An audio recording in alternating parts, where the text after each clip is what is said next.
ជាតិមុនព្រោះបនទៅបានជួបស្រីអូនសែនល្អពេលក្រៃពីជើងដល់ដៃគ្មានតត្រង់ណារឹងពៀសំនំស្លូតបូតរុំទុំធ្នងក៏រុំរៀមរាបងប្រាថ្នាកាជាតិណាឲ្យជួបជីវ៉ាកុំឃ្លា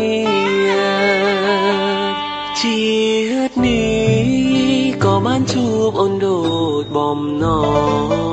ងគ្រាន់តែឃើញដំបងក៏ដឹងថាអូនជាម្ចាស់ចិនដាតួជាថ្មីអូនកើតនឹងបនតែង